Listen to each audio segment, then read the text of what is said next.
Hey, what's going on, everybody out there? Finally be back in the building. I haven't done a little episode since who knows when, but we're back with new episodes of the Writer's Block Podcast. Welcome back to your favorite comedy show. I am your host, Bobby Brown Jr., back once again. It's been a little minute since y'all have heard from me. Today, I got some special guests in the building, people, my friends, people who... Hey, you've been hearing me call this guy's name out for the last couple. Actually, we haven't put up those episodes, so they haven't heard shit. But my guy Mikey B is here once again. Mikey B has been helping me get these interviews done over at the Comedy Zone, and just coming around, hanging, and then we go to some mics and do our thing. Special guest that I got for y'all today. I'm excited to have her on my show. This is one of my favorite white women to see on stage. Are you white? Yeah. Okay. For the sake of this? Yeah, for the sake of this. Yeah, I'm wet right now. Literally so fucking funny, man. I came back to Jacksonville, and I think the first time that I saw her perform, I think CBD Mike was the one that I saw you at, and literally I put a picture on my Instagram of people there, and you have no idea how many people were like, "Oh my God, I know that girl. I know that girl." I'm like, "Why the fuck do you know her already?" But really? Yes, they went to Flagler. I told you a couple. That's true. Yeah, her and a couple other ones. It's so funny. She broke my heart too. I ain't gonna say her name. I hate that bitch now, but no, I'm kidding. Nice. Morgan Gallo, everybody. Morgan is here at the Writer's Block Podcast in my home. Welcome, by the way. Thank you for that incredibly detailed introduction. I think I had all the wrong details that nobody. I had to give details. I think it really just says that you still fuck with college bitches. Is really what you just said in that whole intro. Yo, I'm the same age as them, so it's all right for me. You're older than me, which I didn't know. I met you, and I thought that we were the same age. I was speaking to you. How old are you? I'm 23.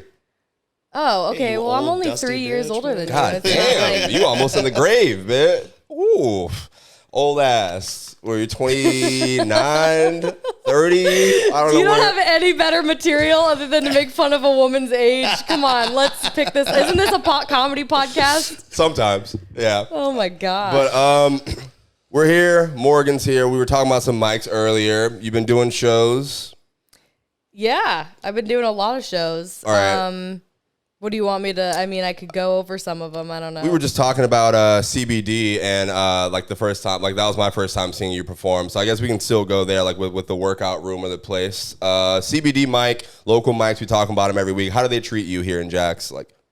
They're good. I mean, I'm based in St. Augustine, so it's a bit of a drive for me to get up here, but it's that's what you got to do when you want to do comedy. You have to go where the comedy is. Yeah. And I think for the most part, we've been really lucky that this scene has gone through a pretty big transformation, I feel where new mics pop up every so often, and sometimes maybe the ones that aren't so great kind of fall off. You're talking about Florida as a whole, or just Jacksonville? No, I think Jacksonville. I mean, obviously the bigger cities like Orlando, Miami, they have really rigorous scenes. Yeah, but I think word. Jacksonville. Thank you. I try really hard to work on my vocabulary as a stand-up.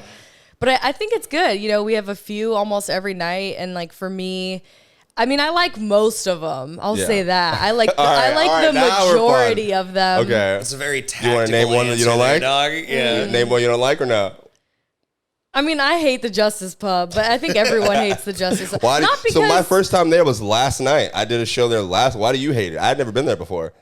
Wait, why were you there? Why were you there on a Friday? My homeboy, shout out to Steve Thompson. He's a comedian here. Yep. He did a birthday event, and he did a comedy show. He threw it. So it was me, him, Cortez Brooks. Shout out to those two guys. Been helping me, putting me on shows out here. But yeah, that was my first time there. Yeah. Wednesdays I'm usually at Walrus, we were talking about, which is in Murray Hill. But that Friday probably was really fun. If it was a specific event, was it not?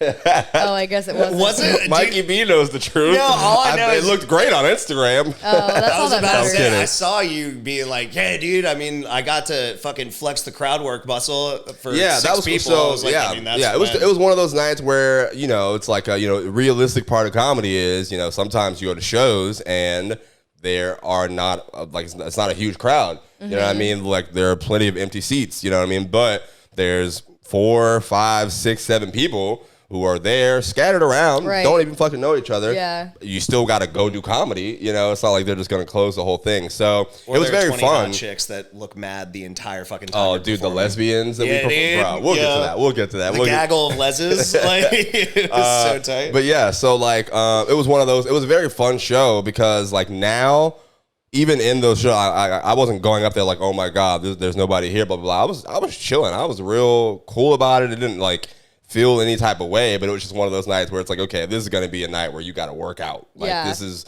a shot that you just got to get it up while you're here. But like.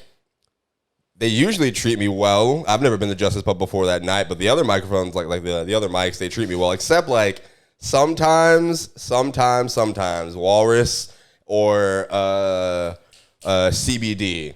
Sometimes I don't know. It's very weird and spotty. Yeah, you never know what's gonna happen, but that's kind of like open mics in general. I feel like there's always gonna be off nights. Do you are you trying to like with the jokes that you do at like when you go to these open mics? What is your goal? Are you working out or are you just going to perform for the people at the open mic and then?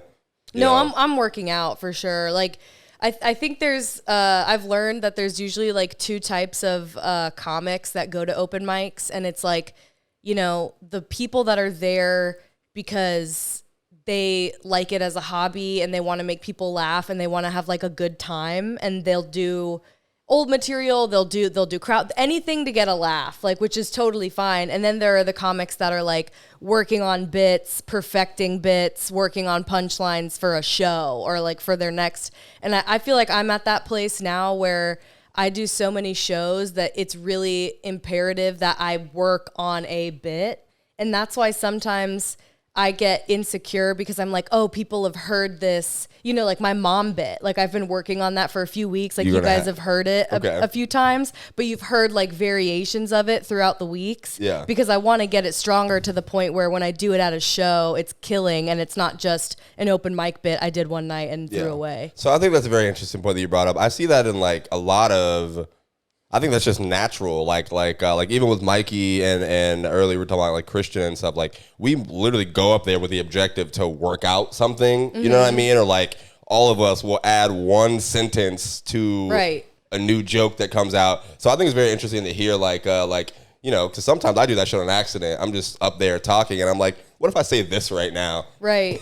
And then you guys know, like we go to mics and sometimes there's some random person that's like, I want to do comedy. And they get up there and they tell a story about like their dad for 5 minutes and none of it is funny. And you just feel bad for them. Or they do Todd's mystical magical show. Oh my What was God. that? Yeah, dude. And then it's 8 minutes because they don't know what the fuck a light means. 8 minutes of drunken, I don't even know what to call that. Bodily storytelling? I don't know. Oh, you're talking about the voussoir dude that humps the stool. Yeah, he humps that and amongst that's other classic things. comedy right there, dude. Every single person has a stool hump bit. With See, a- No. I don't have that. Every man, I've seen you hump man a stool. So Don't you has fuck- a cap. humping of the That stool. is so maybe I need to write a fucking the stool joke. I feel like I'm the only person who doesn't have one. No, I don't have one. I don't know. It's just funny. Anybody who's like amateur night, when they go up like that one person, it's just like, they're like, fuck, nothing else is working. All right, you guys ever been fucking? And then check out this stool, and then they just go for it. So I did have a stigma on doing jokes that were like dick jokes or like masturbating jokes or like just easy shit like that until like I literally used to go and be like, all right, well I can make better material than this. Like I can work on that until I literally went to professional comedy clubs and those fucking jokes are literally still like people are laughing hard as shit in professional clubs they paid to be there about. So I don't know. I had a stigma until so I used to be like, oh, you're just gonna talk about fucking your dick again for the guy going on stage, and then now I'm like, listen, man, that shit might work at the club. Who gives a fuck? Yeah. Well, you just have to stay true to who you are. I remember there was I wish I remember who told me this very early on, but it was like a headliner that I worked with that I asked like, do you think that I should try to be a clean comic? Like, should that be my... That was the thing that you were going for? Like, yeah, you like I was like a few months in and I was starting to get on shows and I noticed that I feel like I was much dirtier a year ago than I am now.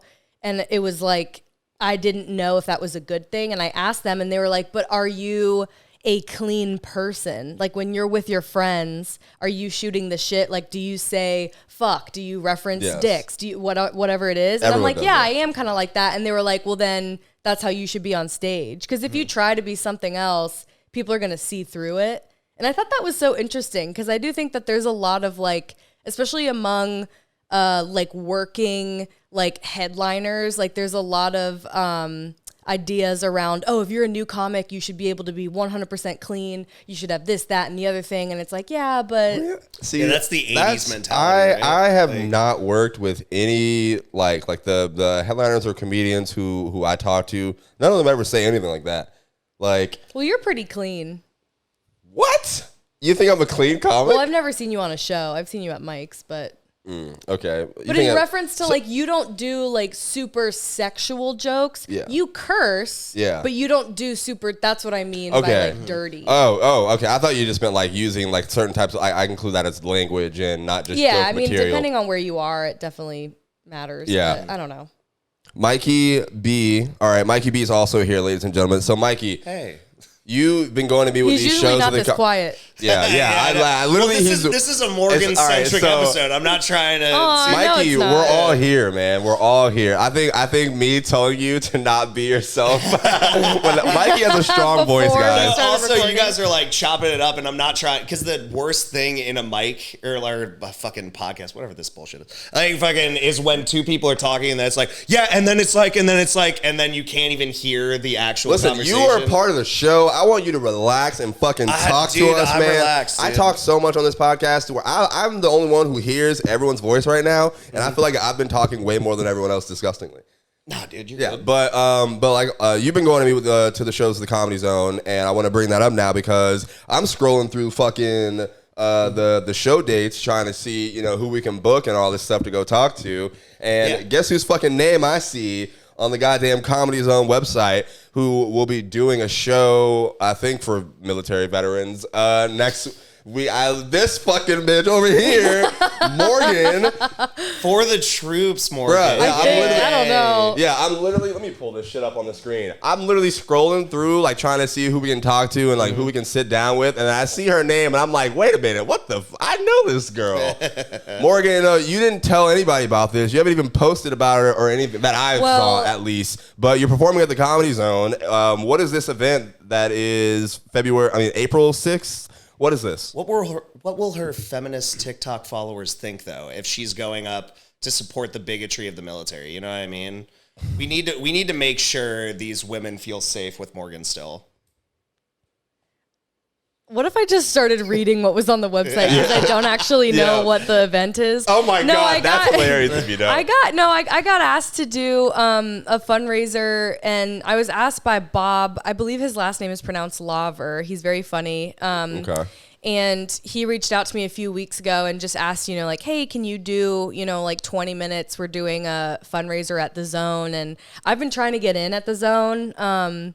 So of course I was like, yeah, like, obviously it's an off night and it's, not like an official, or it's a show, but it's not one of the official like nights that they usually do a show. But I was like, I want to get my foot in the door. So I'm excited. I mean, I'm not totally sure what it's going to be like. I have done shows for veterans before, and they can either be super dope and super cool and really welcoming, or they're like, fuck, a woman's on stage. I don't want to be here. So it's just, I don't know. I think it'll be good though. Yeah. Usually there's pretty, like the crowds there are pretty nice, and they treat people pretty well. Getting your foot in you're doing 20 minutes on this show. That's pretty huge. That's more than getting your foot in the. What do you mean you think so? That's like, to be honest, that's a whole feature spot on a. I know. I'm so bad. I haven't looked at my dates for April yet because I keep them in like a calendar, but I try not to overwhelm myself by looking at because I had a show last night and I knew that I have tonight off, so I was like, okay, I'm not gonna like focus on any other shows. I'm just gonna give myself a second to breathe. Yeah. But I know that I have that. Because you do a lot of shows and you road warrior the fuck out of it. So I could see that. Road warrior. Wow, that sounds like okay. Yeah, I'm into it. I don't know. I mean, that's just, I don't know. I see you post all the time. You're always in traveling to a new show in a new city, fucking Orlando, like Florida shows and all this stuff. But I want to give you your props with that because, I mean, that's also part of the job. That's what we got to do. I think it's pretty cool that you're doing this. I'm going to be at the show. I'm going to come out and show some support. You guys can go check that out. Go to thecomedyzone.com and get tickets. It's Wednesday. So it's a Wednesday night, April 6th at 7:30. This April? Yeah, this April at 7:30. Bob, what was his name? Lover. Bob Lover. So what do you mean like trying to get in, like get a foot in the door somewhere? Like what does that mean? Like what? Because you've been in other clubs already. Yeah, well, I think like as a comic, you always want to break into a club or a franchise and do well so that, you know, owners of other franchise locations can recommend you. So the Comedy Zone obviously has multiple zone locations up and down the southeast. They have it like everywhere now. Right. So, you know, if you do as a comic, like if you go to a club and you do well, it means that you have an opportunity to maybe get into another club. So a good example is like all the improvs, right? Like you can go to the Orlando Improv. You do well, you might be able to go to the West Palm Improv. You might be able to go to the Miami Improv. Like, so for me, since the Jacksonville one is obviously our closest, you know, comedy zone, hopefully that means if I can get in there, I can go to another zone or something like that. Yeah. So yeah, I'm actually booked at the Comedy Zone in Georgia in April too, which I just remembered. Hey, a little flex right there, slight flex. She knew what it was. She was trying to. She's like, should I say this in front of the guys? Not doing anything. No, I'm kidding. Columbus, Georgia. Yeah, isn't that weird? That's a weird fucking spot. Yeah, for sure. When they asked, when they're like, you want to go to Columbus? I was like, I don't want to go to fucking Ohio. The fuck? And they're like, no, it's Georgia. And Georgia. I'm You're like, is that worse for my career? Yeah, it's probably.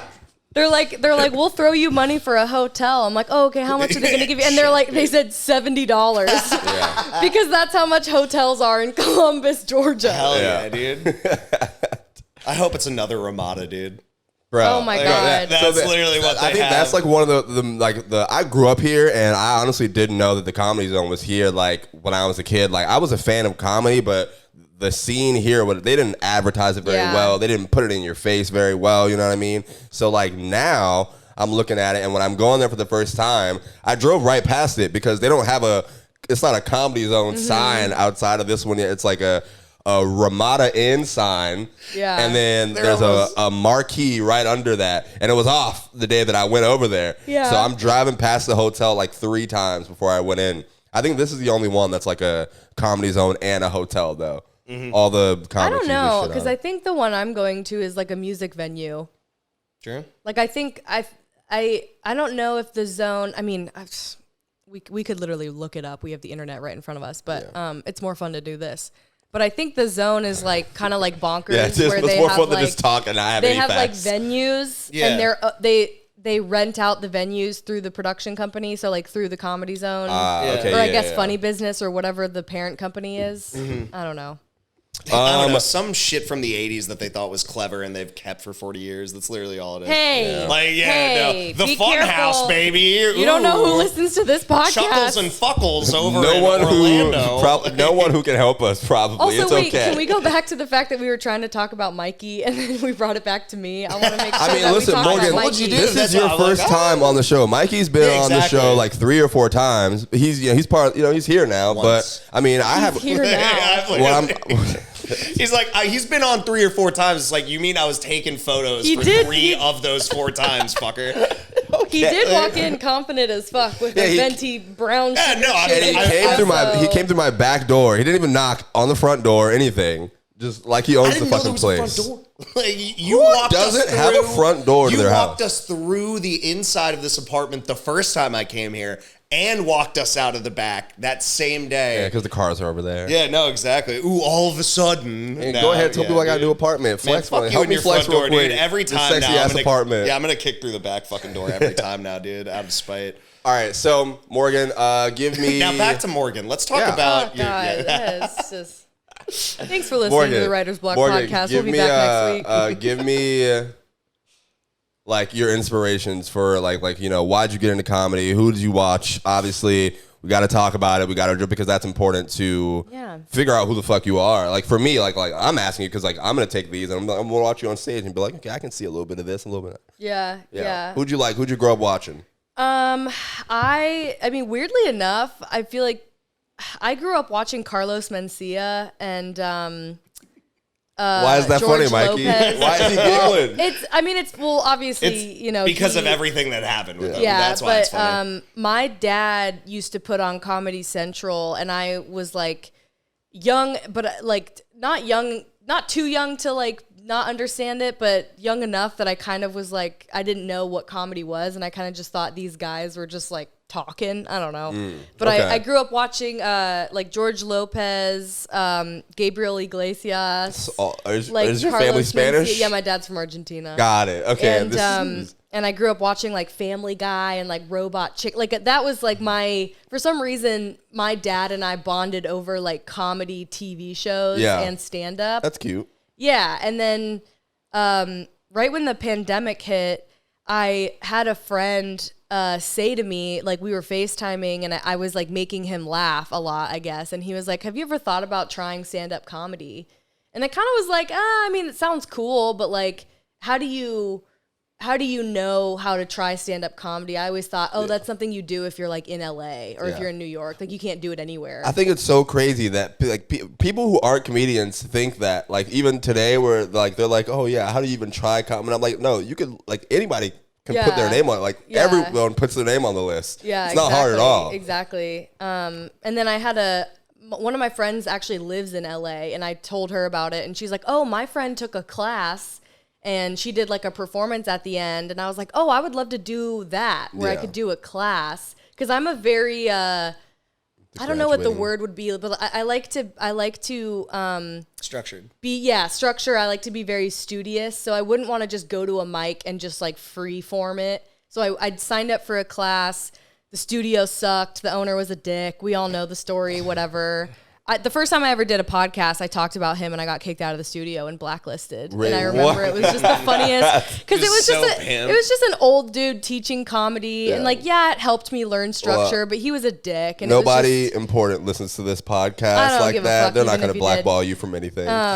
But no, that kind of was the beginning of the end. I mean, I started to learn how to write jokes and I just started going to mics and I really love Taylor Tomlinson and Ali Wong and Whitney Cummings, and I think, God, and Eliza and Nikki like female comics to me are really important to like look up to because I think that they have so much to tell and they have so much to say that is relevant to me. So I would say like starting with like when did you shift from just watching, the male Spanish comedians coming up to, oh, I'm going to make my own comedy brain, not what my dad kind of put around me. Oh. Yeah, and how come you didn't list any Spanish woman comics? I was going to go there. This is a two-parter. Put her on the hot seat, Mikey. She's trying to think of Spanish women right now. Exactly. I mean, I like Angela Johnson. I think she's hilarious. I'm going to look her up. I don't know who that is. She's hilarious. Oh, my God. But no, I think I just watched those comedians because that's what my dad was watching. It wasn't like really a Hispanic thing. Yeah, that like, wasn't a choice. I got you. But Angela Johnson's this lady hilarious. Yeah, she does this bit. She got really famous off of this bit where she like talks about Angela. Okay. There you go. Where she talks about she does this bit where she like imitates a woman in a nail salon. Okay. And like how you always walk in and it's always like an Asian woman that's like, pick a color, honey. Yeah. And it was like, and it's like she went viral before being viral was like a thing. You know what I mean? True. Like she went viral on like YouTube, I think it was. Stage. She looks like Jan from The Office. Yeah, she kind of does. Yeah. So I love her though. You are, I think, the first like.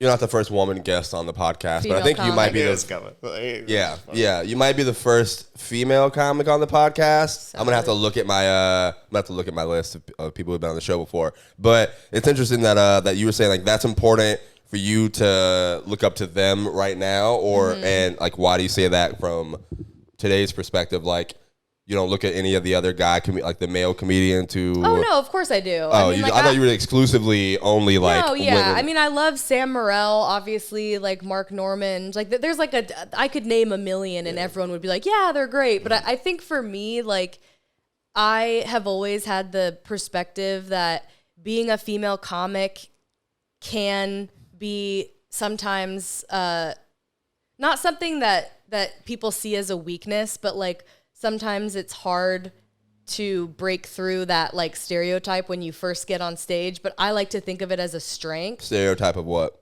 Like, you get on stage and people see that you're a girl and that maybe you're pretty or whatever, and they're like, "Oh, she's probably not going to be funny." You see that in their faces? Do you see that when you're grabbing the mic and you're looking at the audience? Where is that? Yeah, and I've gotten that feedback. I've gotten that feedback from vet comics who are like, when you get on stage, there's a lot of married people in the audience, and the women are probably they're going to feel a little standoffish because they're with their husband on date night, and now their husband has to watch you talk about, your boobs or whatever it is for 20 minutes. And so I never thought of it that way, but I learned that sometimes it can be that way. It's the same thing like when a really good looking male comic gets on stage, right? Mm-hmm. Like, you have to break through that pretty boy facade for them to believe. Because most of the time, I wouldn't know anything about that. Dude, there are a couple of funny ass surfer dude comics, but they walk up and I'm like, oh, fucking washboard abs. What are you gonna talk about? You're like, oh, your life must be so too hard. Big for her. Yeah, fucking. Yeah, so that's the thing is like people think, oh, how can you be funny or how can you have these experiences if you're pretty or a woman or rich or tall or whatever it is. So for me, like, I like to watch female comics, especially ones I was waiting for you to be like, and I'm all of those things. So it's fucking hard for me to really break I'm really through. just a troll in someone else's skin, I think is the issue. Like, but it is kind of hard. Like, it's just something that you have to work through. And I think sometimes in Florida with those older audiences, especially, they're like, who is this young woman up here talking, whatever. All right, so with that, we all did a show. Back in my day. We all did a show together this past week. All right, we were at Underbelly, downtown Jacksonville. And let's be very careful with the use of the word show, shall we? It really was a gathering. It was what it was. Yes. But and it's there crazy. just happened to be a microphone. There was more people. A legion of lesbians. Hold on. There was more people at that show than when Mikey and I went to the first night of Steve, Ryan and Z. There was more people where we were doing the show at. That's actually true. That's what I consider that a show. There were way more people. And yet we all bombed our dicks off. Whoa, don't put me in that category, okay? I didn't bomb my dick off, Morgan, okay? My ego was deflated. I saved my ego. Saved my ego. That night was hard for him, remember that. That shit was tough. You saved your ego by posting the one pop. Yeah, the one part everyone laughed at, literally. So, that show, most of the people in the front of the crowd, being women, is that the same experience? Like, there was like very little dudes there. Did they give you the same type of energy when you were going on stage? Because from the outside looking in, to me and to a couple other people, you're Morgan. That's Morgan. She's going to go up there. She's going to do well. That's how I look at you whenever I see you go on stage. Nice. Thank you. I'm like, that's Morgan. She'll be fine. Whatever happened, she's going to do her shit. Hearing you talk about your experience of it and like how you still got to fight through a couple of things on stage, that's wild to me because I'm like, nah, she don't have anything to worry about. She's she'd worked on her shit. She's going to be fine.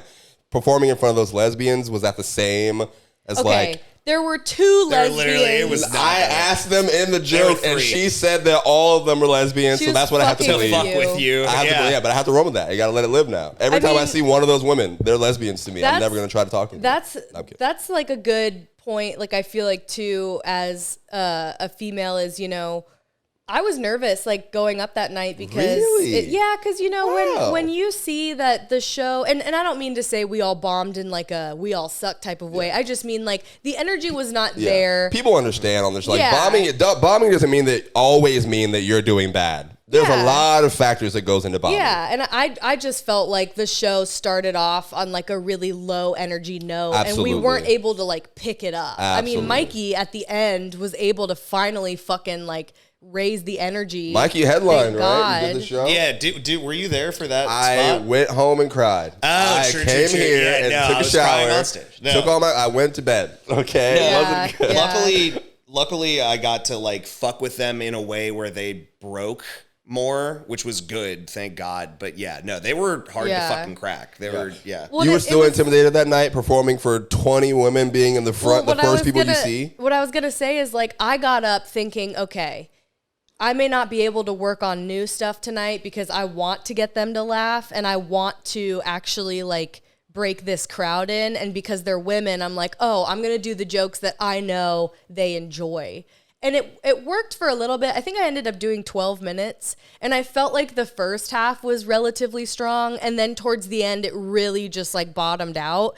And I felt frustrated because I was like, damn, like I'm one of them. Like, why can't they relate to me? But I do think that there's something to be said about like, when you're already in that mindset of like, oh, it's a bad night, it's a bad mic, we're all bombing, we're all like, it's hard to break out of it. Oh, you were going up there. You were going up there with thinking, oh, it's not going to go well that night. You were going up there with that mindset already? Kind of, but I also wanted to go up there and like kind of be like the comic, like I wanted to be a relief to them. Like I wanted to go up there and be like, look, I know you guys have been watching these male comics. Here I am. As she says, by the male comic who went in front of her. And it didn't, I mean, it kind of worked, but not really. But also, though, all of those girls were just not laughing at all the entire night. Like some of them were laughing, but it was kind of laughing. It's like she just, she opens her mouth or her shoulders move. It's like, laugh out loud. You know what I mean? Make some noise. They looked like someone was like, hey, if you sit here for an hour and a half, I'll give you whatever. That's like the face you make when your tampon's coming out. You're like, oh, God, that feels weird. Like, that's the only reaction I felt like I got out of them. They were like, my jeans are a little too tight, but I'm going to sit here anyway. Yeah, I think it's interesting to hear, like the point that you brought up about when you're like, I'm one of them, I can't connect to them. I feel the exact same way, like, I do shows all the time, and then every now and then there'll be a comedian or another podcaster or someone who wants to like work with me, and they're like, "Oh yeah, do you do black rooms?" And I'm like, "The fuck is that?" Like I go to a show, and if there's a microphone on the stage, I'm gonna put my name on there. Yeah. I don't I don't know what that means, but I did a mostly black room one time, quote unquote, which what they showed me, and that was the first time I got paid. So shout out to them, by the way. But it did not go well. So I felt the same way. Okay, yeah. And I'm talking like I did the same. I did the jokes that I do. You know what I mean? And I didn't change anything up. Like, and it just didn't hit the same. And I felt the exact same way where I'm like, wait, what the fuck? Like I'm one of y'all. I didn't like. How come I can't connect there? So I think I can relate in a little bit in that manner where it's like I'm going up thinking, oh, these are my people. They're gonna fuck with me. We're the same. Yeah. And it doesn't always. So it's interesting that you felt the same way because when I saw you go up that night or I saw the crowd. Literally, I'm like, Morgan's going to do great. Vanessa's going to do great. Like, she wasn't even at that show, but like, that's just what I think. She ended up showing up at the end of the night. Oh, really? Yeah. See, I don't even when I lie, I don't be lying. Come on now. But so this is like, you feel like that, like in urban rooms or black rooms or however you want to call it. I feel like that in front of like women, and I think that's probably how Mikey feels at like KKK meetings or something. Yeah, dude. No, it's called the Young Republicans Club, and we have great monthly meetings at the Hilton Garden Conference Room, dude. That name was fucking perfect. Mike, so how did you feel going up like because you were at the same show. You saw the crowd. Through like 20 comics. I know, dude. Yeah, because every fucking time a new person walked in, and we're all friends with them. But here's the problem. I was supposed to be headliner, whatever the fuck. And so every time a new person came in and put their name on the list, I get bumped an extra 10 minutes. And that happened like 5 times. Wow. And then finally I walked up to Mender and I was like, I'm going up now. Like, let me on stage. And then I think I used the frustration. I used the frustration to match their bitchy energy, and it worked. Like, that was a good thing. Like, okay. Yeah, so... Like, they really are. They were. I get why they were like that. But they weren't that bad. That was the kind of crowd. I got off stage and there was like 4 of them who came up and was like, "Hey, that was funny, man." That was like one of the girls literally put on Instagram Live when I was fucking talking to her, and I get off stage. She's like, "Yeah, man, you're funny," and all this stuff, and I'm like, "Why didn't you laugh? Don't tell me I was funny when nobody's paying attention." The lesbians, the 2 lesbians, the actual lesbians, they are iron fucking women. Like, they're literally just like, okay, that was funny. And then they just sit like that. And then afterwards they came up to me and they were like, I love you so much, and Morgan is so great, and I love her. And I was like, the fuck are you talking about, you cunt? Like, what are you doing? Like, Shout out to the girl who did make me feel fucking great, though. She missed my whole set, but she laughed harder than those girls who saw everything. Like, I was just talking, casual conversation, you know what I mean? Being charming as I am, doing some comedy. And she literally laughed harder than every single girl who, when I was on stage, like the people in the front row, and I felt good about myself. That's the only reason that I didn't die that night. Yeah, she peeked the corduroy Jaguars hat that you had that on. Shit was she was like, that thing hey, is you sick, were there. dude. You saw me. You gotta take angles. Morgan's You like, ever seen a corduroy hat, Morgan? No. Think What's those are corduroy? Cool? I have Corduroy? no idea. You don't know. You know the material what a corduroy is. Why would you wear a corduroy hat? Thank It you. was a throwback Jaguars hat. Shout out to the people at LaFarve. back to the 70s doing when they big didn't shit. exist. My guy Casey just got a collab with the Jaguars off that corduroy hat. Miss Hater. So I'm just saying, I've known you for how many months now? Still don't know Yeah. the roadmap of your hairline. Still have no You're idea. never going to see my hairline, Morgan. I'm sorry. speaking of, for Now the that that's a corduroy- thing, anytime I know you're present, I'm never going to show you my hair. No, but for the corduroy hat too, like everybody has taste. Some people have shitty versions of that, and Listen, that makes sense. Why I got a fan that night. I got a fan off that night off my outfit and not my comedy. I still think that counts. Well, then it still counts. Yeah, A dude, fan you were is a juicy fan. that night, dude. Was that? Did I use that right? What we talked You got about the earlier? juice. Juice. I'm trying to teach them about slang, by the way. Guys, this is what we were talking about off mic before the show started. They said juice and what was the other word? Saucy. Saucy.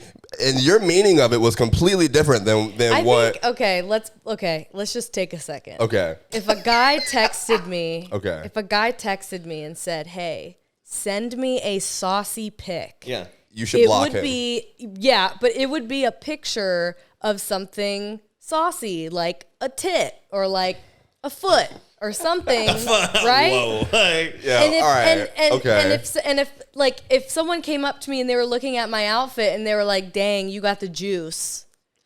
I would probably kick him in that's the a nuts. disconnect because Go juice. ahead. I have no fucking clue what you mean with like an outfit. That's just like drip. That's Yeah. not juice. But then saucy, I do agree, is like, yo, send me something saucy. It's like, all right, here's my sack. And Like, that's I not don't where know. any of those words started, which is so wild to I think me. the only thing that this segment is proving is that Mikey and I are too white to be using any of these words Yes, at all. that's exactly what it means. Yes. Because I don't know. To me, like I was saying, juice means you got hoes, man. You got people who want to be with you. You know what I mean? You got people who you outside, you popping with. So you using that in this term, it just threw me off. But I got water. That's all I got. I don't got hoes. I don't have Cap. friends. Cap, all women have hoes. I just want to put that out. All women have one or two hoes. You have people who show up to the show just to see you, and you can see in their face as a guy looking you at did these guys. You can see in their Yeah, face. you did see. Yeah, Come on now. It's just You one. can't- It's don't just lie. one hoe. Just one hoe.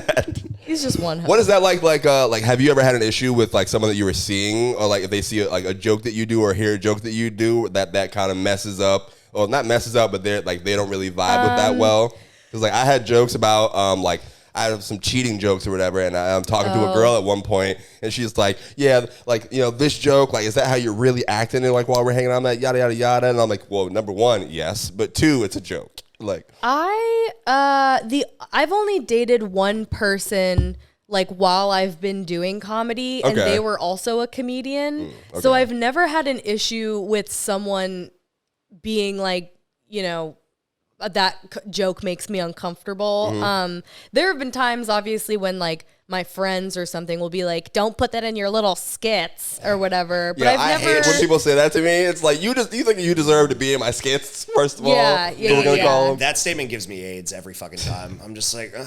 Yeah, fucking, I've like- never really had like that issue, thank God. And honestly, like if I did start, going out with someone or whatever, like I would make it very clear that like my comedy is my comedy, and like if you don't want me to talk about stuff, I won't. Yeah. But that's just like an individual thing. How do you feel about your comedy? Like, how do you feel about the work that you've been doing? Not Oh, it like sucks. it sucks. Why do you think it sucks? I'm just kidding. Yeah. What do you? Give me your honest feelings, man. Like, how do you feel about yourself? Like as a comic, Yeah. How do you feel about yourself?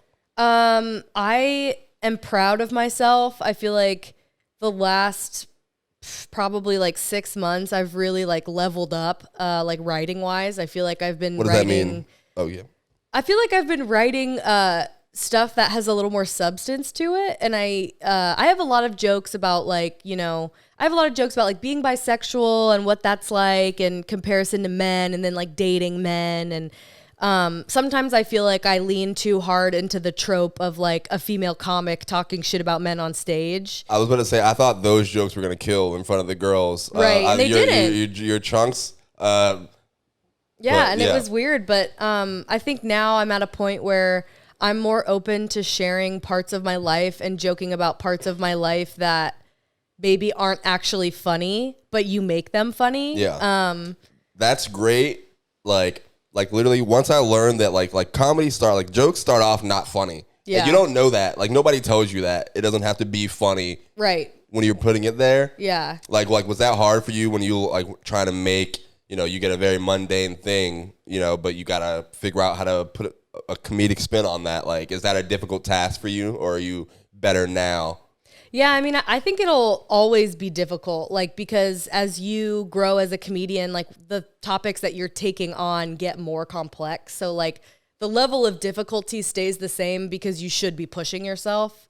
Right now, I feel like I go through phases where I'll have days where I could write 2 or 3 pages of jokes and, like, they'll be half-baked and I can go to a mic and really, like, sort them out. And then other days I feel like I'm just writing like crap. Yeah, and I'm like, what is this? You ever have days where you write something and you're like, I love this, and then the next morning you wake up and you're like, what the fuck? Yeah. Or like I try to write stuff about, like I had an eating disorder in high school, and I tried to write all these jokes about it, and I did it at Shantytown, which, by the way, probably not the best mic to do that stuff at. I haven't even been to that mic before. You're not missing much.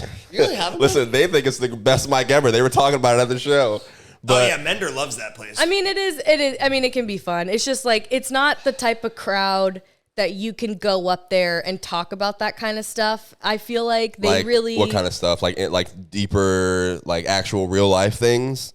Yeah, because it's a pub crowd. They're really, usually the people there are pretty drunk. They're smoking. I was about to say, they don't give a fuck. Because usually it's the comics who are all listening, 3 of somebody's friends, and then just barflies who are talking to each other, and then a comic will call them out, and then they'll heckle, get a bigger laugh than the person on stage is getting, and then everybody's like, all right, cool, time for suicide. Like, I've never been to that mic. The jokes that do well at Shantytown are the ones that are like either making fun of other comedians, making fun of the audience members, or saying fun. Like super fucked shit. Yeah, like fucked up. Pulling up just your to phone get a and reaction. Going through bullshit jokes you've written before, and then just going, here's a one-liner. What do you think about a woman that does this? And then they're all like, ha ha.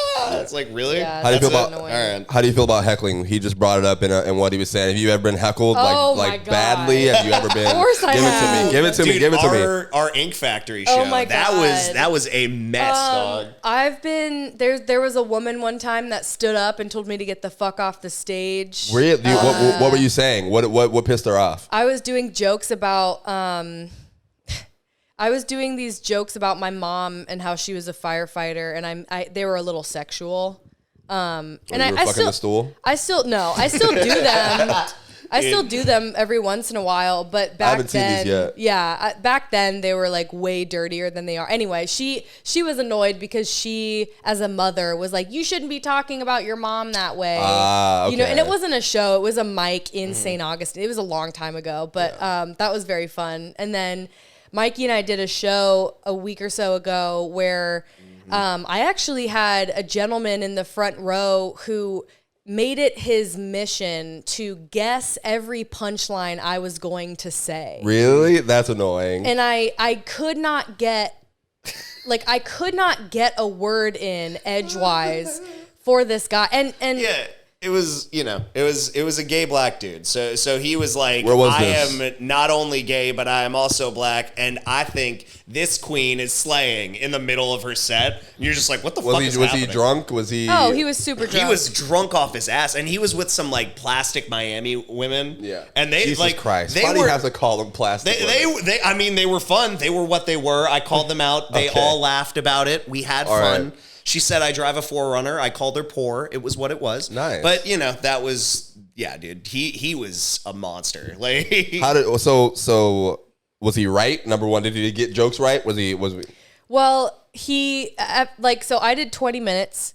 The first few times he did it, it was really more of like a nuisance, right? And I could tell that the audience was like kind of annoyed. And I think listening to Mikey's set before me too, I could tell that there was going to be something going on with the audience, because you could tell some people aren't shutting up. Too. It was even weirder because usually it's the same person. Yeah, and I kind of shut him down. You do the whole thing where you're like, I'm the one with the microphone, whatever it is, blah blah blah. And then I started to get, once I got into my closing material, I was closing on my bisexual stuff, which really ramped him up, because then, of course, as a gay man. He was like, yeah. Yeah, he's like, yas, queen. Now I get it. I always expect that when I do that material. I always expect that people from the LGBTQ community will support me, and I love that. It's and funny, I want but usually that. it's from me in the back of an open mic going, yes, Morgan. Yes, but usually they're like respectful about it, and then they let me do the jokes, right? But this one, I did a joke about, I have a joke about like how I've never been with a woman, and I feel like if I were with a woman, it would be like being a tourist in the Grand Canyon, right? And then I do like an act out, and it's like a whole thing. But I paused after I said that, and before I could do the act out and get into the punchline, he yells, "Oh yeah, because that shit's deep." And the whole room just burst out laughing. And at that point... That wasn't even your punchline. No, it wasn't my punchline. But at that point, I was like, I'm already at my time. I've hit 20 minutes. The light has gone up. I didn't finish the joke. I literally looked at, I gave him a dirty look, and I let the crowd simmer, and I just looked, and I looked at the crowd, and I was like, my name's Morgan Gallo. Thanks for having me. And I just walked off stage. Because I was so annoyed. Yeah. Did you talk to him after the show, or did you say anything? He didn't come up to me. I think he was very drunk by the end of the show, he because was off his ass. I featured for the headliner went on, he did like 30 something minutes, and then after the show, everyone's walking out, they usually say goodbye to you. He kind of like stumbled out with his friend. Yeah. So I don't even think if I talked to him that he could mentally like be there for it. Yeah. So I did a show, I watched you do a show, I think this might have been last month, a couple weeks ago, where there were ladies at the front table who literally were just like I could see the annoyance on your face. These ladies were talking during Morgan's set, but they were like kind of like trying to go back and forth with the jokes that you were doing. Right. And I saw how pissed you were on your face. I thought that's what you were gonna bring up when I asked you the question. I didn't know. I had no idea this shit happened. Yeah, that moment, no one's ever like try to take a punchline or like say anything like that for me. But I could imagine that fucking sucks. Like you take the fun away, right? That's like the fun word. I don't know. Maybe I don't know what word I'm looking for. No, yeah, they take the work that you've done away from you. Like you work not to make it something that it isn't, but you spend time writing jokes, you practice them, you spend a lot of hours clocking hours doing jokes, and for an audience member to take that away from you fucking sucks. But people don't think of it like that. They just think, oh, you're a funny guy. You know what I mean? Yeah. But thanks for plugging my bit in there. I appreciate that. Yeah. Hey, like the Voussoir, dude. Yeah. All those kids. I've only been heckled, I've been heckled a couple of times. Most of my heckles come from Voussoir, that fucking Brandon fucking guy who's always there drunk every week. But usually they listen when I talk. How do you count how many shows you do? Do you count how many times you go up? No, I have no idea how many times. No? I mean, I have my notes app. I have all of the shows I did in 2021, and I have all the shows booked for 2022, and I keep them so I can keep track of where I've been and what I've done, but I can't count them. Yeah. What about you, Mikey? No, I haven't kept track. I know I'm past like the 100 mark or whatever bullshit, but no. Biggest people that you've worked with, like your most, where do you feel like your highest career moments currently? Jeff Ross. Hell yeah, dude. You worked with Jeff Ross. Talk to me about it, man. This is fucking dope. Jeff Ross. So one day I was in the gym. Face ass. And I was on the recumbent. And I was getting my cardio in.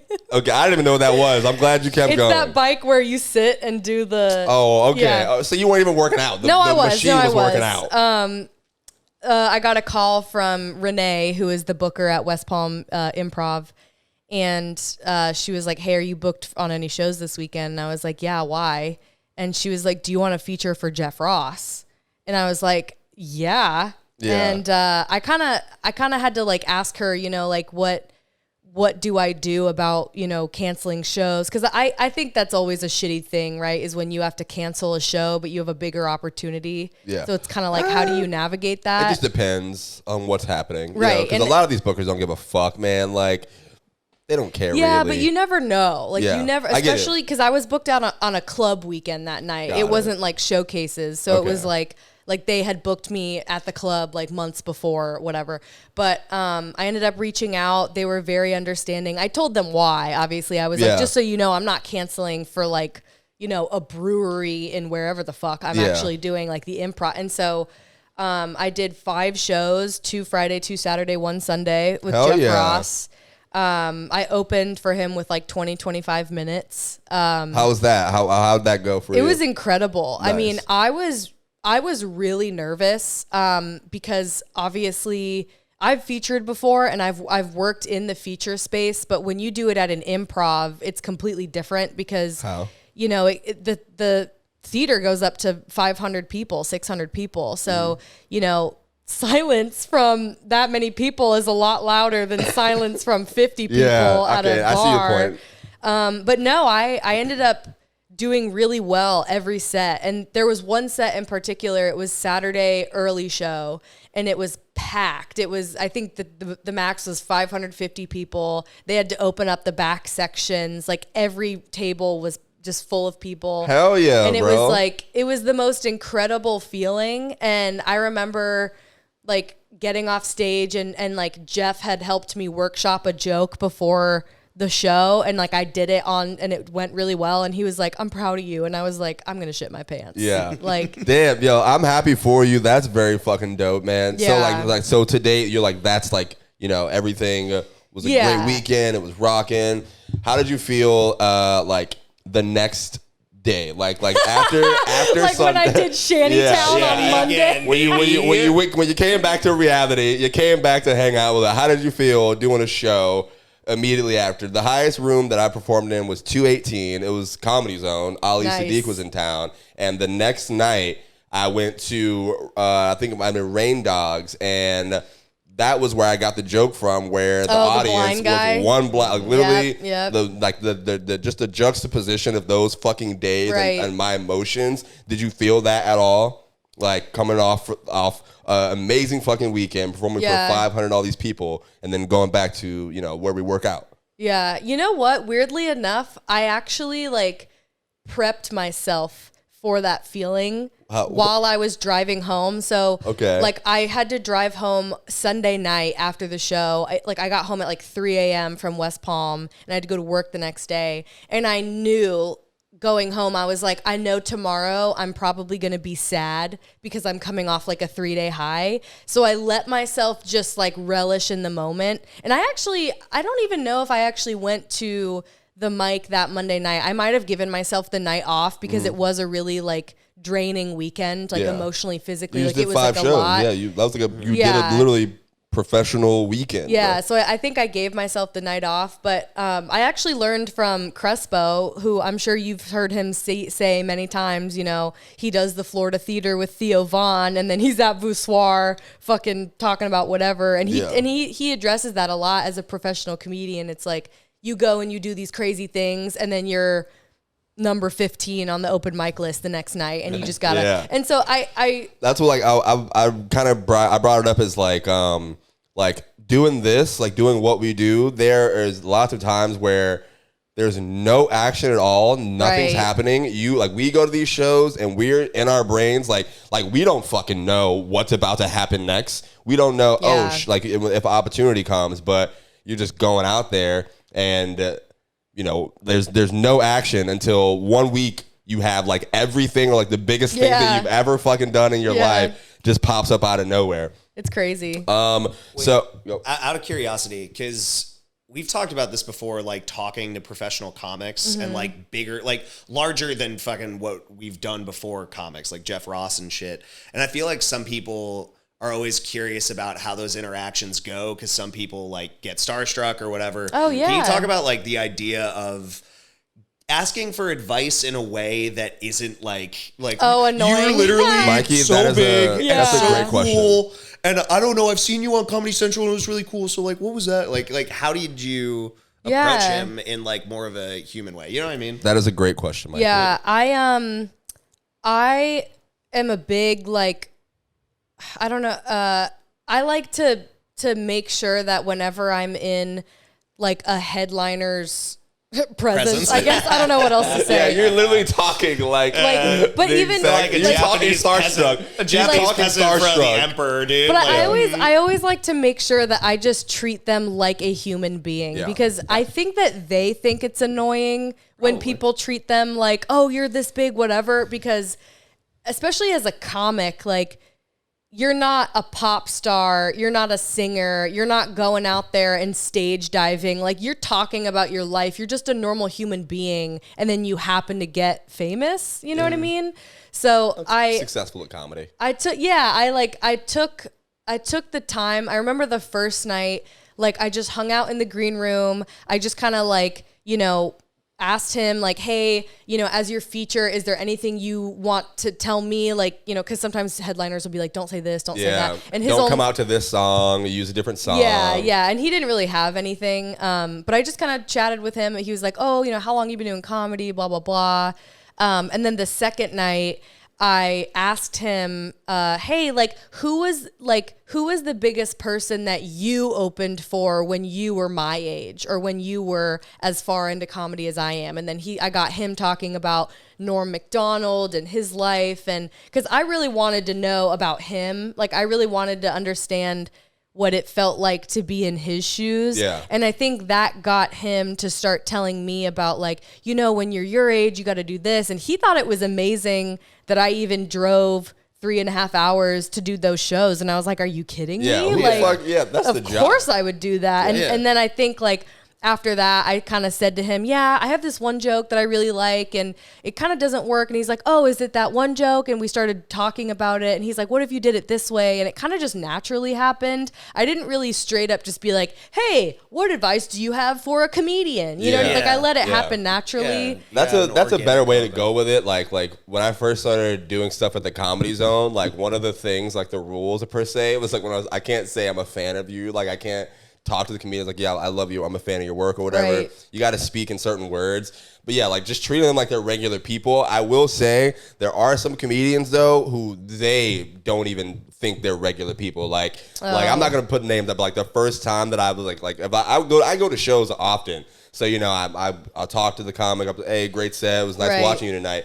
Sometimes you do get that energy where people are like, okay, yeah, all right, little kid, you're nobody gives, blah, blah, blah. Yeah, but I mean, you get it after like if you're not emotional about the whole, like, if you don't look at the whole landscape of things, you understand. It's like, man, you're here to see your fans. You don't give a fuck about a young comic. I get that sometimes. That was a great question, Mikey B. I appreciate that. So how did you how did you end it off? Like, how did you? All right, man. Thank you for the opportunity. Like how did all that go? We had some like time to hang out, and we like walked down to this, like, I don't know, I guess there was like a little shopping district near the Improv, and I just kind of like hung out with him, and he had an old time friend there. And we stumbled into this like weird bar party, and it was just like fun to like make a memory with him, kind of. And then the last show I did with him, I kind of just said to him, like, thank you so much for giving me the opportunity. I know that you could have had your pick of whoever, and I'm very honored that you saw my video and were like, this is who I want. And I kind of just, said to him, like, anytime that there's an opportunity, I would love to like open for you or whatever I can do. Like, that would be awesome.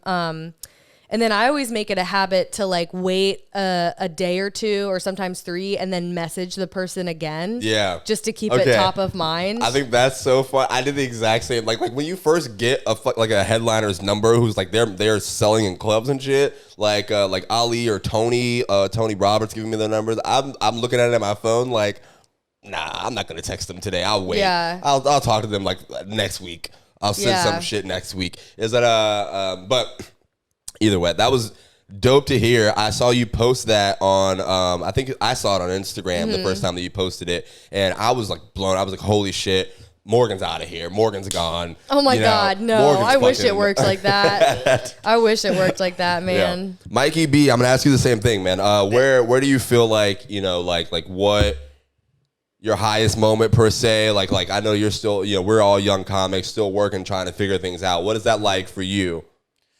Dude, so I haven't had the opportunity to open up for any like national or international names, but like Crespo, yes, I have. That was one of the first ones that I got like a long time feature for, and like ever since Crespo's like been, I'm sure he's mentored all of us, but like that, it Shout out to Crespo. I just added him on Snapchat. Yeah, dude, like, and especially how available he is in the local scene is really meaningful to like all of us, because like he fucking talking to him about advice for the Ross Paget show or like whatever, where I got to do like a fucking Hilton show, which was awesome. So that was your highest so far? That was where you feel like you were? Yeah, I guess I'd say so. It's probably that, or Ink Factory was the shit. Where is that? It's at Jack's Beach.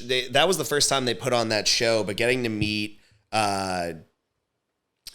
Drew Jordan, who's from Houston, and is Scott's friend, and he does shit all over there, was awesome. And especially like a double sold out night, even if it was 45 people each show, was the first time I've had something like that, where it's like same room, same shit, hour and a half later, you're back on stage. And that was cool as fuck. It was just awesome. So I'd say those things, and those are probably the coolest that I've had so far, you know?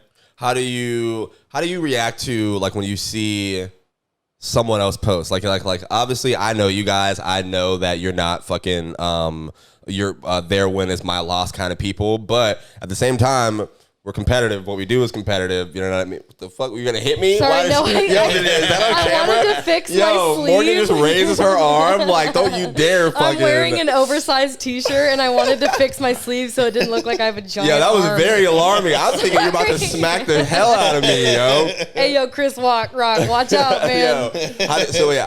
How do you check your jealousy if you have any moment? Because I have moments sometimes where I'm like, this motherfucker, or I'm like, I'm like, come on, bro. Like, I know damn well, or even a crowd, if I do a joke where I'm like, this joke is better than the joke that y'all just laughed at 12 minutes ago. Like, how do you check those moments? Because I get them sometimes where I'm like, hey, man, there's not one path. You know, everybody's doing their own thing. You get to where you get. But did you ever feel that? Yeah. I sometimes get jealous, and I've tried really hard the last few weeks actually to stop looking at social media as much, because it's been fucking with my head, like comedy wise. I feel like I get too into it. I've gotten too into knowing the fucking like the algorithm and how bad that they're fighting against us, and that pisses me off. But I realized, and I think I realized this honestly when I was asked to open for Jeff Ross, is that sometimes it's just where you are. Like sometimes it's just like, you know what I mean? And I've worked with other comics around Florida that are like, oh, I'm opening for this person this weekend. And I'm like, why? Like, why did you? And Thank you for admitting this. Like, well, because I think we all think it at some point, because, you know, you see that person and you see their types of jokes and you're like, oh, that's kind of, but you never know, like, did they get that spot because the headliner asked for it? Are they close with the booker? Were they, you know, the last person on the roster? Not to say that not everyone earns their spot. Obviously, there's something to be said about that. But I think as comics, like, something that Renee said to me, the booker at the Improv, like, there will always be opportunities. And sometimes you just have to, like, know that if you keep working, you will get them, because I'm sure you guys, I'm sure you guys have worked with people. Like, I worked with a headliner at a big club who had like a big social media following, and he got up on stage and only did 30 minutes and was like, okay, but he was high off his ass his whole set. Yeah. Like he did okay, but I was kind of like, man, like this dude is headlining improvs across the country and he can barely do 30 minutes of material. Like,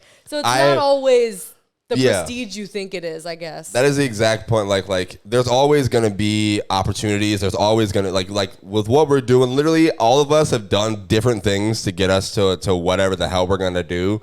And like for me, how I had to I just had to learn that like, yo man, look what you've done. Like, you know what I mean? Like your path is already what your path is. You know what I mean? Looking to the left, looking to the right, you can show support and all this stuff. But like them doing something, you know what I mean? Like someone, by them, I mean literally anyone, you know, the ops, you know, I'm getting that, fuck the ops. Yeah. But like, you know, that has nothing to do with the person next to them. Like whatever you do tomorrow has nothing to do with who I am. But since we know each other and you know, I see you at open mics, you see me at open mics, we've probably seen each other in infant stages of certain points of things, you know what I mean? There's always like okay, am I next? You know what I mean? Or like, there's always like like, okay, this happened. I'm right next to this person. I've been, you know, here every week. Is that going to jump over this way? You know, Mikey, do you ever feel like those moments, like I don't know, any jealousy moments or anything that you have to like check within yourself? Because you want to be happy for your friends, obviously, you know what I mean? But yeah, for sure. For like a split second, but I think afterwards it's just kind of like, you're a nice guy. The people, thank you, whatever.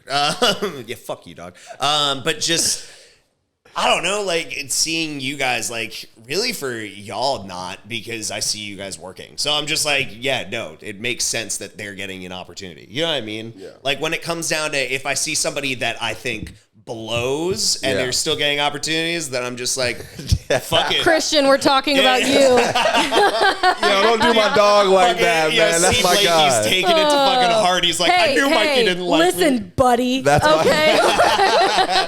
Christian, bud, it's going to be your time. Man, that's my guy. No, dude, fucking. He was supposed to be here today and fucking didn't show up. He fucking, I mean, he got that awesome opportunity to host for Crespo and Dan Venti, and that I saw that, I was like, fuck yeah, because like he got another opportunity, and it's just cool to see that. Again, people that suck, I'm just like, you gonna put some names up there? I'm like, I thought he was gonna put a name there. People that suck. I want him to put X, some names Y, up. Z. Like Todd humping the fucking stool. Dude, like, well, no. you know what I think It's is unique fine. about our scene too is like, I think that a lot of us throw the rope back. What does that mean?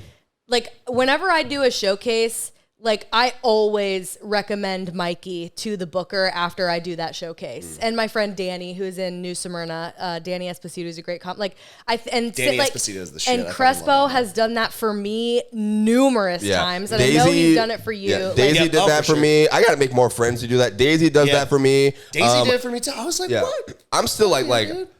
This is going to go to my next point as well, but like Mikey's been coming with me to the Comedy Zone and stuff, but like I can't help get him stage time or anything, but I can definitely say, hey, hey, this is my buddy. He's also a comic. Yeah. He does this. Yeah. The first time he came, I didn't tell him his job description because I didn't think he'd show up, but I needed him to pick up the comedian and bring him to the club. So I was like, hey, I had no fucking clue. And then he hits me up 30 minutes before the interview and goes, yo, you mind? Yo, by the way, him up could you just bring him over here? You know what I mean? Is that what you do at the Zone? Do you work at the Zone? No, I don't. Shout out to the Comedy Zone. Y'all go get your tickets. I'm usually there a lot. I don't work at the Comedy Zone. No.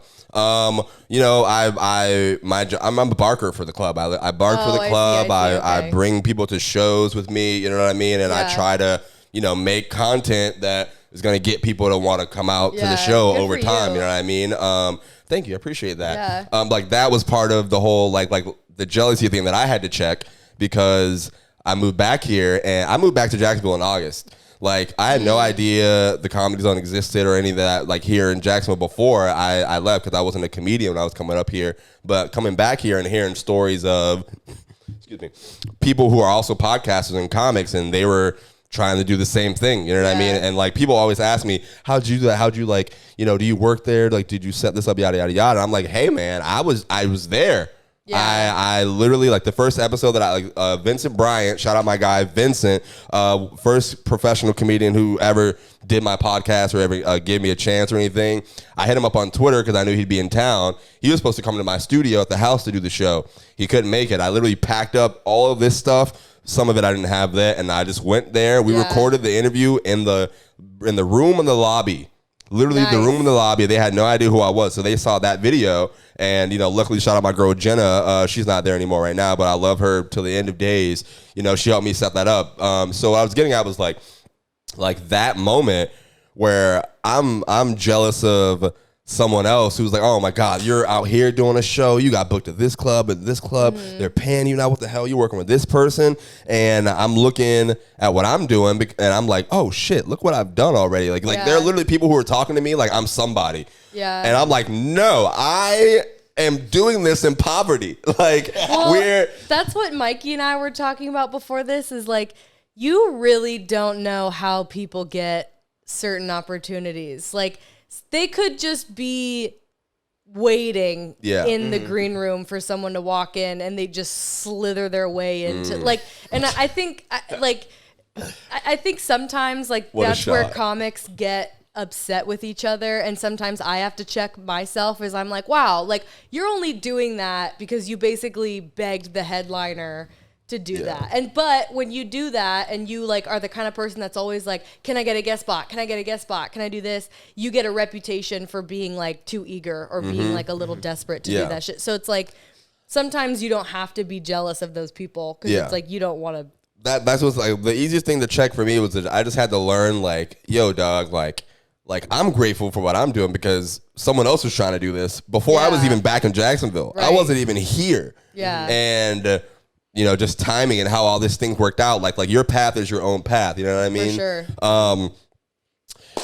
Morgan, are you working on anything that you want to film for production or anything I was talking to you about YouTube a couple months ago or anything like that. God. Yeah, I know. We're going to get there because I'm a YouTube advocate trying to make it out there. Thanks for subscribing to my YouTube, by the way. Shout out to you guys. I did win for all the listeners who sent a recommendation letter. I won some sponsorship money from Podcast to help me fund some things on this podcast. Thanks to all of you guys. Y'all are dope as shit. Let me give y'all a round of applause. But yeah, so are you going to be putting anything on YouTube? Are you working on anything that you want to put out? You post clips on social media, Instagram and TikTok as well, but a minute clip and all this stuff is the work that we do to get, people to watch 15 minutes, to watch 30 minutes or an hour. Are you working on anything like that? Or are you, you're just chilling right now and trying to get better? I'm at the point where I'm still in my social media getting shit out there phase because I've done pretty well on TikTok and I feel like that's a good place for me to release content right now. TikTok hated me. Luckily now we're fixing our relationship. But they hated me. It's a weird place. I would love to get shit up on YouTube, but the thing is everything I have is filmed, in I don't know what the aspect ratio is, 1920 by 1080. It's meant for TikTok. So if you put it on YouTube, it's gonna look weird on the screen. Do you know what I'm talking about? I don't think so because you can change. What do you mean? Like you film it format. Straight up? Yeah, you film it vertically on a phone. They have YouTube Shorts now. I was about to say the same clips that you put on your TikTok and your Instagram. It's literally for that exact. It's literally for that exact thing. I told you to get. I've mentioned this when I told you to get on YouTube a while ago. They start YouTube Shorts where it's literally everything TikTok you say to me. YouTube. I block out of my head. Every single word. You see when you try to help people. You try to help people. Man. This has been a great show. Thank you all very much. I just heard the plug that you put up there. Morgan, I appreciate you giving me your time. I'm not kicking you out right now, obviously, but the rest of the show is no longer about you. Mikey, I'm kidding. I'm kidding. I'm kidding. This is the show. That's it.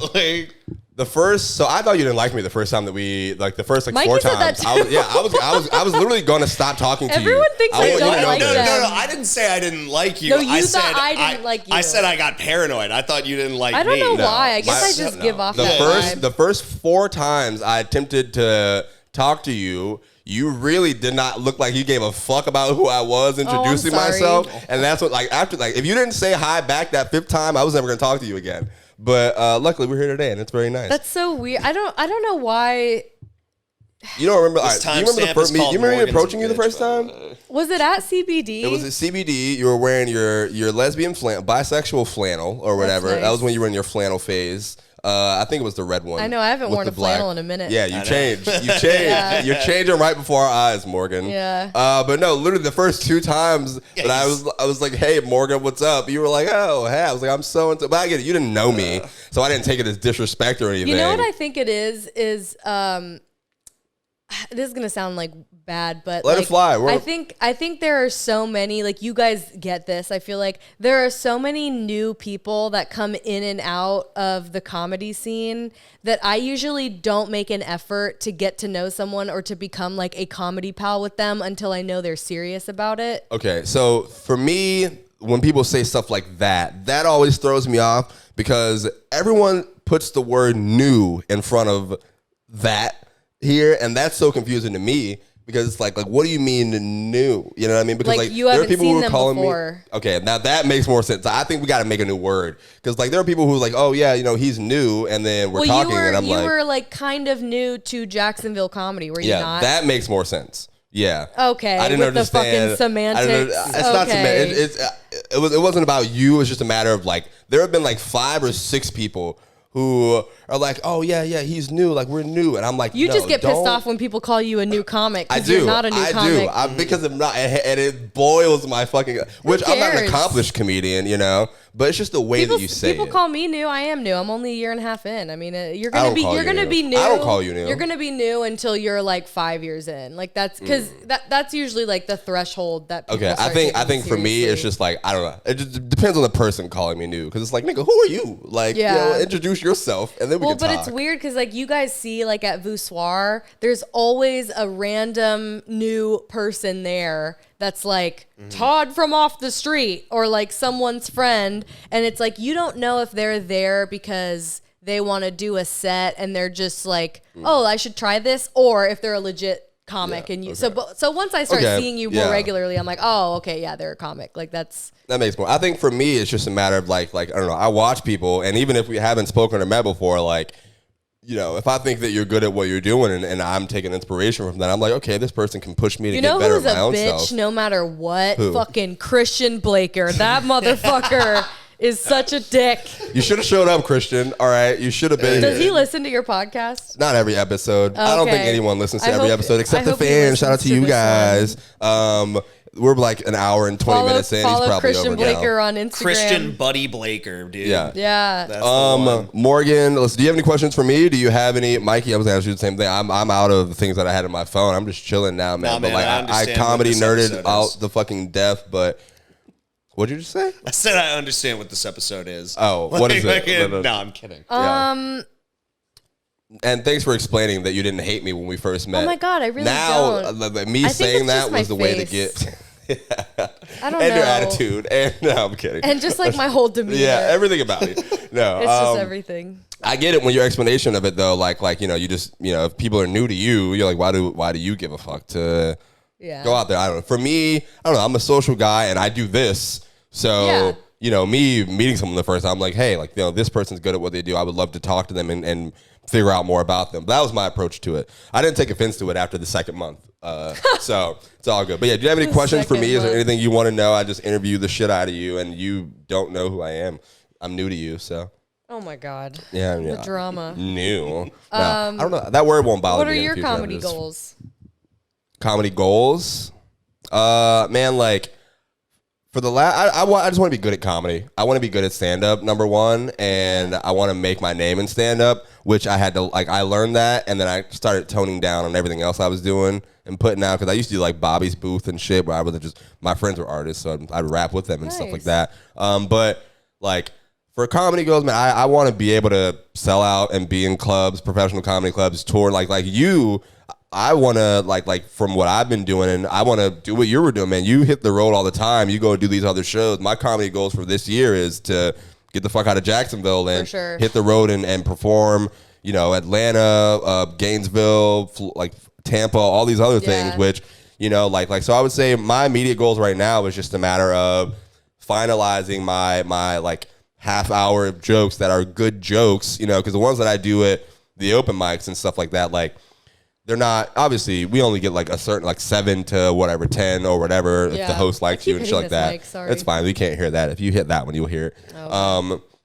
But my comedy goes now, man, I want to make 30 minutes of just funny ass comedy. I want to put on my own show here every month where, I can actually, really? Yeah, that's what I'm going to be doing a live show for the Writer's Block and Maybe Bobby Media. I'm going to, a live podcast. We're going to have these shits over there, but also it's going to be, hey, that and stand up, you know what I mean? Because I'm looking at, 85 South Show and like Kev on Stage, and these are black comedy people. I don't know if we exist in different realms of, I don't know if you know who they are. No. Okay. Well, they're like pretty much the biggest names in black comedy media and stuff like that. But I also, you know Andrew Schultz, right? Yeah. Okay. Well, Schultz Media and all the things they got going on. I want the Writer's Block to be mentioned with like stuff like that. Like, Gotcha. you know what I mean? Like, so obviously you got to do improv. You got to do live shows. You got to get better at stand up to compete with these guys. But my goal is just get better at comedy, hit the road like you're doing, find a way to put on my own show somewhere where I can build a fan base that's like a consistent kind of bigger thing, because we do these interviews and these podcasts and we're barking for like comedy club shows. People are asking me, hey, where can I come see you? Where can I come see you? And then I'm bringing them to shows, no disrespect. I'm bringing them to shows like The Walrus. I'm like, oh yeah, come to The Walrus or come to Voussoir, you know what I mean? Where it's like a half room on a certain, it's just not, you know what I mean? Do you reach out to bookers? Yes, I've been getting better about that a lot, like now more so, like I reach out to more like literally my life has been like this podcast and reaching out to like people to work with in this manner, and then I had to kind of like, that's why I've been putting out many episodes for people listening still, like just because I'm working on I gotta also network and stand up. I got to also network and talk to bookers to get on shows. I can't just network to do this. You know what I mean? So for this next stretch, that's why I was taking inspiration from you when I went up to I talked to you about these things. Like, you're putting hella shows, hella time on the road, getting places and meeting these bookers. I got to do more of that as opposed to comedians who I know are going to be in Jacksonville. And I'm like, hey, can you do my podcast? You know what I mean? I do this, and this. Yeah. I work here, I work there. So that was a very long-winded answer, but those are my goals for sale. That's awesome. I love it. Thank you for asking. I appreciate that. Yeah, of course. This podcast is never about me. More people should ask me about me, Mikey. I want it, God damn it. My name is on the banner. Nobody ever cares about my life. No. We care. Thank you, Morgan. Thank you. I appreciate that. See, I'm not a bitch. That came out of nowhere. I wasn't exactly. Yeah, dude, she was waiting. All right, Morgan. I don't know when it is I'll get another chance to talk to a superstar like yourself and sit down and have these conversations on the Writer's Block podcast. This podcast will be around by the time you guys see Morgan on your TVs and wherever she may be. What can we be rooting for you for, man? Like what's something that, a year from today, this is March, April 2nd, 2022, man, and the kind of person who I am, I don't give a fuck. I annoy the shit out of these people sitting next to me. I message Morgan about comedy a lot and talk to, hey, good shit, or I'll send some fire emojis and shit. I think that's me being annoying. I do it to Mikey. I do it to people who I think are my friends because I want you guys. I love seeing what y'all got going on. Give me something that I can check in for with you, next year that you want to get done, man. Well, this year my goal is to do more comedy festivals and travel out of state. So far, I'm doing 3 comedy festivals. Round of applause. You can't hear it, but they can hear it. I'm going to be in San Diego in May, and then I'm going to be in Ohio in May. Hey. Comedy. We didn't even talk about comedy festivals and stuff like that. So I'm glad that you brought this point up. But go ahead and finish. I'll bring up my question. And then I'm going to be doing a week in Colorado in July. Going back home? Yeah. Have you done comedy there since you started comedy? I have not. That'll be your first time? Yeah, that'll be my first time. Damn, listen, we're at 1 hour and 20 minutes. You have to go. No, but I think your listeners are going to be like, why is this so fucking long? Listen, this is for me. I don't even give what is They'll this, be all Joe right. Rogan's fucking podcast? Listen, this could be in the future. All right, give me them 100 mils, Spotify. Yeah, what do you 200 think about mils. the Olmecs, dog? What's your fucking thoughts about peyote? But yeah, like comedy festivals, I've applied to a couple of those. I think people don't know that, first of all, at least the ones that I've done, you pay to submit to comedy festivals. Oh, yeah. And I don't think people understand that. But your goal, you want to do more comedy festivals and actually get on and stuff, right? I'm assuming. So have you applied before and they rejected you ever? Yeah, of course. The first one I ever applied to was one in Pensacola last year. Okay. And I didn't get in, and then I got in this year. Hell yeah. So Nice. thanks. Yeah, so it's really like some people think that festivals are bogus, because they do think, oh, why would I pay $25 to submit? And then 25. Well, some of last them are, school charged me 50. God yeah, damn, some of them are, depending on what it is. But like my thing is like, when else are you going to get in front of people in that city? Yeah. You know what I mean? Yeah. Like, cause you're like, you can't, like, if I just went to San Diego today and tried to get up at these places, they'd be like, who the fuck are this? you? Yeah. So, but by submitting, and actually like a few people have already followed me that are also in the festival, and they're bigger than I am. And now I have connections with them because they're also doing you know what I mean? So it's like, that's my thing is I really like doing them. I've only done 2 so far, and one of them was on Zoom. Oh my God, that sounds disgusting. Because it was, obviously during the pandemic, but it did turn into me having some connections, which was awesome. That's and then great. the other one was in New York, which I loved. It was an all-female comedy festival at Broadway Comedy Club, and I actually got my tape that I used to submit from that festival. So if I didn't do that festival, I wouldn't have a professional tape that has Broadway Comedy Club in the back that I can now submit to other festivals. Hell yeah.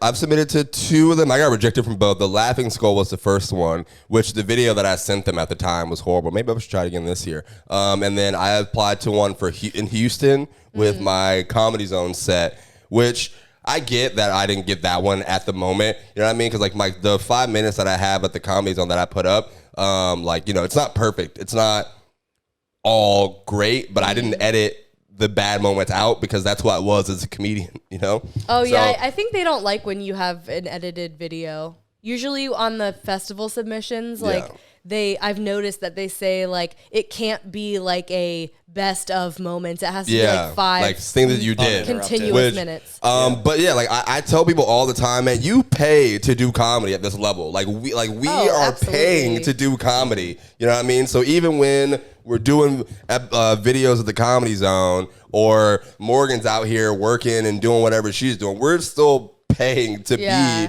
a part of the game. You know what I mean? Yeah, dude. I do want to make it very clear that Bobby is hyping me up a lot because I obviously the fuck still, are you talking about? Like, let me get there. I'm gonna let you finish, and then I'm gonna shit on your whole point. Hey, yo, Taylor, I'm gonna let you finish. But Beyonce had the best video of all time. Which she didn't. I'm glad Taylor Swift won that.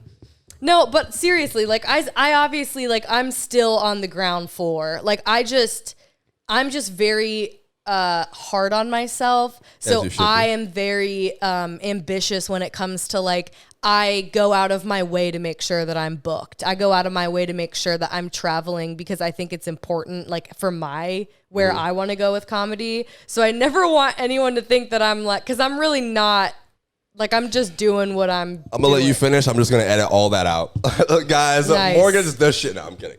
I have to speak about you that way because, let me see. How do I don't know, man. I literally watching you, Morgan, and they're not listening to this right now. Tallahassee comedians, like, I left Tallahassee because there was no one like you there. There was no one like Crespo there. There was no one like working. You know what I mean? Not even just not even. I'm not even working. They do shows. They work. Oh. You know what I mean? But people who I look at and I'm like, all right, let me push myself. Let me go. Let me let me actually care to get better and expand. And I know if I'm fucking sitting here looking at people like that, and I know where I want to go with comedy. I got to speak about, and I got to speak to you because I have that level of respect for you, man. I believe, I don't know, you're funny as shit, Morgan, and you think sometimes that it doesn't feel that way. I mean, we all get that. We all get that, man. But listen, I think that you're dope as hell. I think you're gonna be out of here sooner than you realize, brother. Blowing smoke up my ass. You know what I mean? That's okay. I'm gonna. I would like to be out of here sometime. Yeah. I do think that maybe within the next, I'm going to say like 2 years, I would like to be out of Jacksonville. I don't know if that means like going to Orlando. You don't live here. Or, I mean like the Jacksonville scene, Okay, like St. yes. Augustine. There's no comedy in St. Augustine, so I kind of consider myself a Jax comic. I understand like, there's not now. really anything else. But I would like to take the next step within the next 2 years, I think. You gotta move to a comedy city. That's the you get great where you are, and then you go to a city with more action. That's kind of just the game of it. You know what I mean? Yeah. Do you have an idea in mind? You're just chilling, just talking No, about that right I mean, now? I went through a phase where I thought Atlanta was the place I wanted to go. I went through an LA phase, a New York phase. Yeah, I can't do New York. It's too overwhelming for me. I think the city is awesome to visit, but when I'm there, I'm just it's a lot for me, sensory wise and just people wise. I love Orlando. I think Orlando is probably the best scene in Florida, for like specifically for like working out and like getting better, and like there's multiple mics every night, there's multiple clubs, there's several showcases. Like it's really somewhere where you can like dig in the dirt and get really good. But I think ultimately I'm an LA person. Like, you think so? Yeah, you think like 5 years from now, 10 years from now, like I hope that I'm in LA because that's where I want to be. I learned that I'm not an LA person. I think I would be either Atlanta or New York for me. Yeah. But I did have the same phase where when I left Tallahassee, I was either gonna go straight to New York or LA for comedy, or I was gonna come back here and not be drowning in debt and poverty. Yeah. Which, boy, shit, I was wrong. I could have went somewhere. No, I'm kidding. But yeah, like I think, I don't know. For me, it might be Atlanta or New York. I don't know. LA is too. You know, you've heard my jokes. I feel like LA would fucking hate me because there are people who from Tallahassee who went out to LA and then got stuck there when COVID happened. They went out for comedy and then they were like, oh man, it's not what I thought it was. Like, you think it'll be back to being a comedy powerhouse place? Because, you know, apparently a lot of people left there.